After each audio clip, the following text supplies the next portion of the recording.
ربک فإنک بأعیننا وسبح بحمد ربک حین تقوم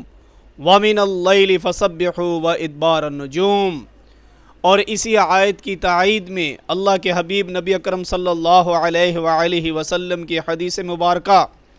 ابن جریر نے اس کو اختیار کیا ہے، اور حضرت امام احمد رحمہ اللہ حضرت عبادہ بن صامت رضی اللہ تعالیٰ عنہ سے روایت کیا کہ رسول اللہ صلی اللہ علیہ وآلہ وسلم نے ارشاد فرمایا کہ جو شخص رات کو بیدار ہو اور اس نے یہ کلمات پڑھے، یعنی کہ جو بندہ رات کے وقت سو رہا تھا، اب وہ بیدار ہوا، اٹھنے کے بعد اس نے یہ کلمات پڑھ لیے، تو اللہ تعالیٰ اس وقت اس کی مانگی ہوئی دعا کو قبول کر لیتے ہیں۔ وہ الفاظ کیا ہیں کہ فرمایا کہ لا الہ الا اللہ وحدہ لا شریک لہ لہ الملک ولہ الحمد وہو علی کل شیء قدیر سبحان اللہ والحمد للہ ولا الہ الا اللہ واللہ اکبر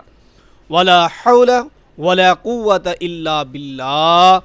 اگر کوئی شخص سو رہا ہے اور رات کے وقت اس کی آنکھ کھلے تو یہ الفاظ پڑھے، اور اس کے بعد جو دعا کرے گا اللہ تعالیٰ اس کی دعا کو قبول کرے گا۔ اور پھر فرمایا کہ اس نے